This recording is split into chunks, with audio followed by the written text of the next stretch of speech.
Assalamu alaikum, I'm Aisha and you're watching Samaa News. Here are today's headlines. Türkiye is pushing to join a mutual defense agreement between Saudi Arabia and Pakistan, a move that could significantly alter security dynamics across the Middle East and South Asia. According to Bloomberg, Türkiye is seeking entry into the defense pact signed last September between Saudi Arabia and Pakistan. The discussions have reached an advanced stage, and a deal is considered very likely. The agreement states that any aggression against one member would be treated as an attack on all, closely mirroring NATO's Article 5, of which Türkiye is a member. Pakistan has issued a travel advisory for its citizens regarding Iran, urging them to avoid unnecessary travel until the situation improves, citing safety and security concerns. The Foreign Office has advised Pakistani nationals to refrain from all non-essential travel to Iran until conditions stabilize. The guidance was issued in the interest of public safety. US President Donald Trump has met with executives from some of the world's largest oil companies at the White House to discuss Venezuela, saying he wants them to invest $100 billion in the country to vastly expand its production. Trump has named oil as the priority for his strategy for the South American nation, after US forces seized its leader, Nicolás Maduro. Trump said at the opening of the meeting that American companies will have the opportunity to rebuild Venezuela's rotting energy infrastructure and eventually increase oil production to levels never ever seen before.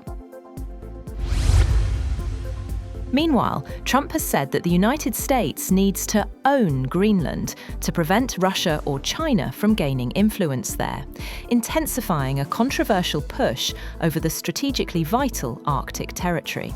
Speaking to reporters at the White House, Trump reiterated that the US must have full ownership of Greenland, rather than relying on leases or military access, to ensure its defense and keep out geopolitical rivals.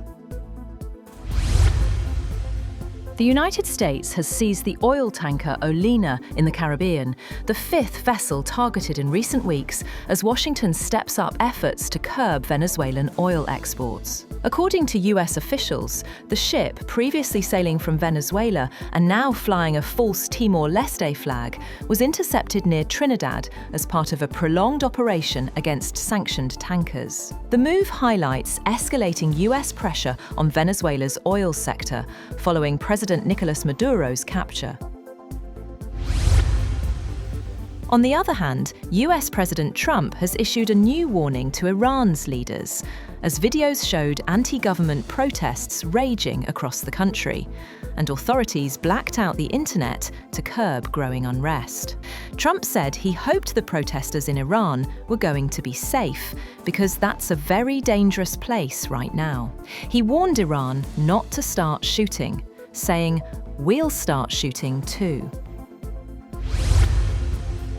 Protesters marched through Iran's northeastern city of Mashhad on Friday evening, as nationwide unrest spreads beyond economic grievances, with buildings and vehicles set ablaze in several cities. Rights groups say police have also fired on demonstrators in the south, while state television aired images of burning buses and metro stations, with one reporter describing the scene as a war zone, saying shops had also been destroyed.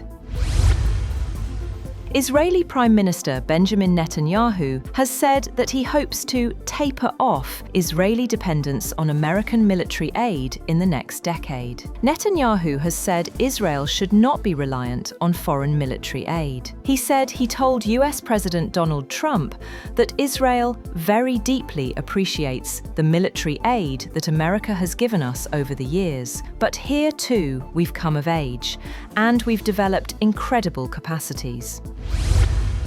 That's all for now. For more updates, visit www.samaa.tv. Thank you for watching Samaa News.